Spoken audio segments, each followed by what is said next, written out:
Hello everyone, আসসালামু আলাইকুম। আশা করি যে যেখানে বসে ভিডিওটি দেখছেন সবাই ভালো আছেন, সুস্থ আছেন। নতুন আরও একটি রেসিপি নিয়ে হাজির হয়ে গেলাম। আজ আমি আপনাদের সাথে শেয়ার করছি মিষ্টি কুমড়ার ভর্তা রেসিপি। আর এই ভর্তা অনেকেই অনেকভাবে করে থাকে, তবে আমি যেভাবে করেছি এইভাবে করলে একটু বেশি মজার হয়। চলুন মূল রেসিপিতে যাওয়া যাক। প্রথমেই আমি মিষ্টি কুমড়া কেটে নিয়েছি, ভালো করে ছিলে ধুয়ে এইভাবে চাকচাক করে কেটে নিয়েছি, আর একটু পাতলা পাতলা করে কেটে নিয়েছি যাতে করে আমার ভাজি করতে কম সময় লাগে। এখন একটু লবণ দিয়ে এটাকে মাখিয়ে রেখে দিচ্ছি 10 মিনিটের জন্য। আর এইভাবে যদি একটু মাখিয়ে রাখি তাহলে কিন্তু সফট হয়ে যাবে, আমার ভাজি করতে কম সময় লাগবে। এখন চলে আসলাম মিষ্টি কুমড়া ভাজি করতে। প্যান বসিয়ে দিয়েছি, প্যানটা যখন গরম হয়ে গিয়েছে তখন দিয়ে দিলাম সরিষার তেল। আর এই পর্যায়ে আপনারা সরিষার তেলের জায়গায় সয়াবিন তেলও দিতে পারেন, কোনো সমস্যা নেই। তো আমি আজকে পুরা রেসিপিটা সরিষার তেল দিয়ে করব।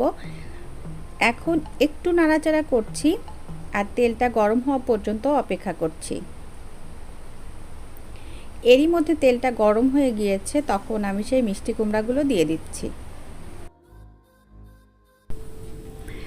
আমি একে একে সবগুলো মিষ্টি কুমড়া দিয়ে দিয়েছি। এখন আমি উল্টে পাল্টে ভালো করে লাল লাল করে ভেজে নিব।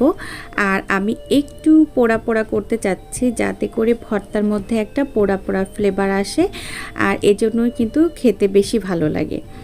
তো এরই মধ্যে কিন্তু আমার কুমড়াগুলো ভাজা হয়ে গিয়েছে।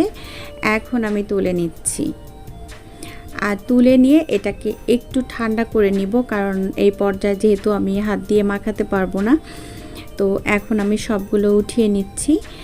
তারপর পরবর্তী যে মিষ্টি কুমড়াগুলো আছে আমি এই প্যানের মধ্যে করেই সেগুলোকেও ভেজে নিব। কুমড়াগুলো ভাজা হয়ে গিয়েছে, সেই প্যানের মধ্যে আমি আরও কিছুটা তেল দিয়ে দিয়েছি। এখন আমি এখানে 2টা শুকনা মরিচ ভেজে নিব। আর এই ভর্তায় একটু শুকনা মরিচ দিলে কিন্তু ফ্লেভারটা অনেক সুন্দর আসে। চাইলে আপনি শুধু কাঁচা মরিচ দিয়েও করতে পারেন, এটা একান্ত আপনার ইচ্ছা। তো এরই মধ্যে ভাজা হয়ে গিয়েছে 2টা মরিচ। এখন আমি তুলে নিচ্ছি। তুলে নিয়ে এই প্যানের মধ্যে এখন আমি পেঁয়াজ, রসুন এবং কাঁচা মরিচ ভেজে নিব।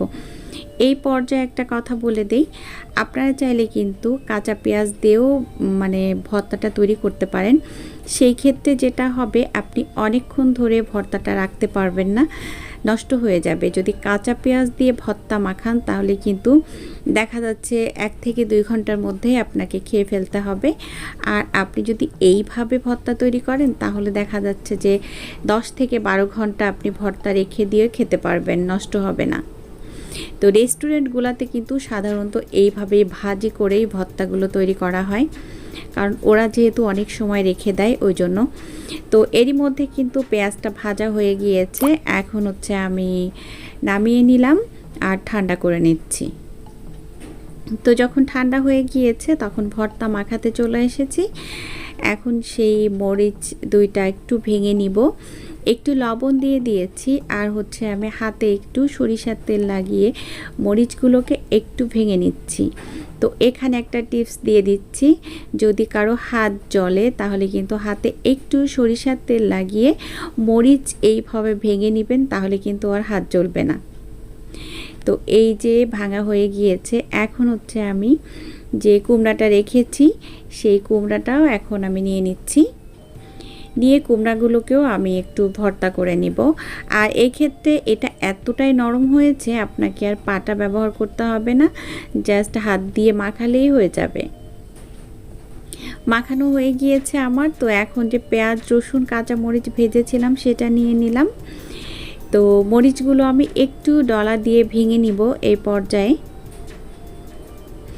আর ঝালটা আসলে নিজেদের ইচ্ছা মতো ব্যবহার করবেন এখানে। তো আমি টোটাল 4টা মরিচ দিয়েছি, তো বেশ ভালোই ঝাল হয়েছিল। আর আমার কিন্তু ভর্তা খুবই কম, দেখতে পাচ্ছেন, কারণ 2 জন বা 3 জনের জন্য তো আসলে এত বেশি করা যায় না। এখন একটু সরিষার তেল দিয়ে ধনিয়া পাতা, পেঁয়াজ, রসুন, কাঁচামরিচ সব কিছু দিয়ে এখন ভালোভাবে মাখিয়ে নিয়ে গরম ভাতের সাথে পরিবেশন করার পালা। আর এতটাই মজার একটা রেসিপি, অবশ্যই ট্রাই করবেন আমি যেভাবে করেছি। এতক্ষণ সাথে থাকার জন্য সবাইকে অসংখ্য অসংখ্য ধন্যবাদ। সবাই ভালো থাকবেন, আমার জন্য দোয়া করবেন। আগামী রেসিপি দেখার আমন্ত্রণ জানিয়ে বিদায় নিচ্ছি। আল্লাহ হাফিজ, আসসালামু আলাইকুম।